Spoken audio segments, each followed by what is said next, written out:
Welcome to the Archaeology Studio. Today's episode considers archaeology and museums. At many museums, archaeological materials are featured in the public exhibits or curated in collection storage.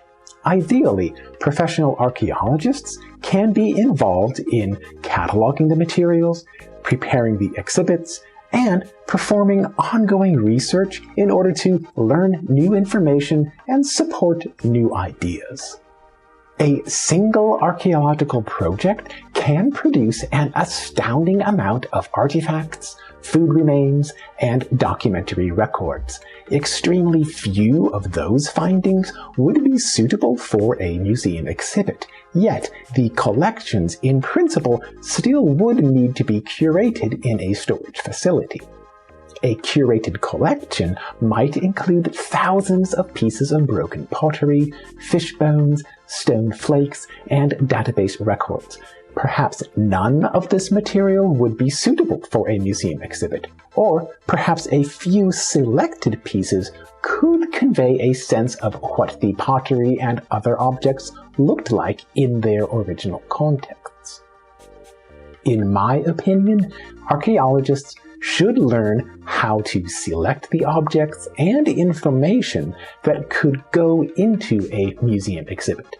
If you can prepare an archaeology report or an academic publication, then you should be able to translate those skills into selecting the content for a museum exhibit.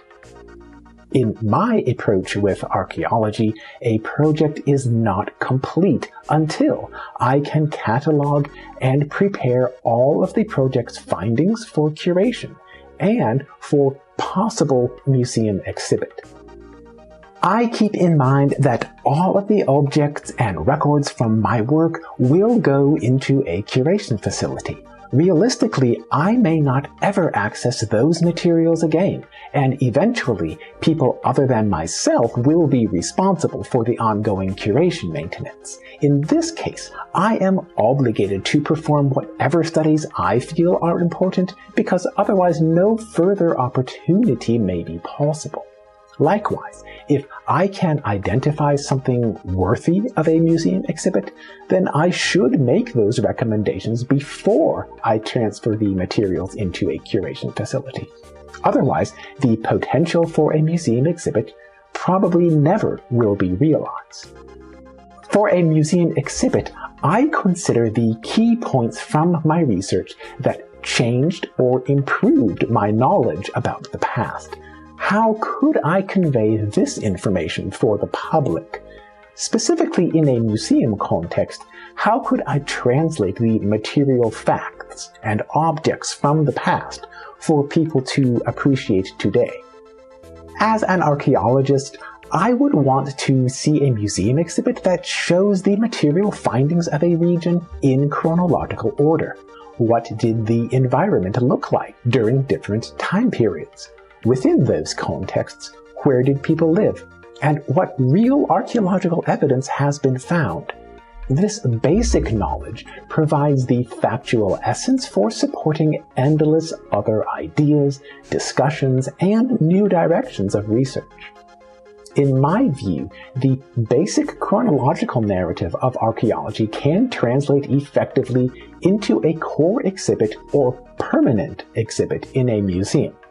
I would add, though, that the exhibit should be able to accommodate new findings that change or refine the baseline archaeological information. In an ideal scenario for a museum, the core exhibit or permanent exhibit could be accompanied by supplementary exhibits or focused themes. For example, a focused theme could concentrate on the details of ancient pottery from a particular place and time period. People could access the key points and contexts through the core exhibit or permanent exhibit, and then they could find extra detail about a specific topic in a supplementary exhibit. Most museums follow this general approach, with at least one central or permanent exhibit supplemented by a number of specialized or rotating exhibits. One major challenge in a museum is to adapt with the constant flow of new information in archaeology. When archaeologists like myself continue to make new discoveries and to rewrite these central narratives of different regions, then our results can make museum exhibits appear to be inaccurate, incomplete, or at the very least outdated. I would recommend for a museum to maintain awareness of new discoveries in archaeology and to make decisions at least once per year about possible adjustments or improvements in the exhibits. Traditionally, museums have been among the best ways for people to access information about archaeology. Within recent years, museums have been able to reach even more people through online videos and websites, living site museums, and other formats. In order to optimize all of this potential, however, I would hope for archaeology and museum studies to work closely together. What are your thoughts about archaeology and museums? What would you like to see in another video? Please remember to subscribe to this channel, share with your friends, and see new videos every month with the Archaeology Studio.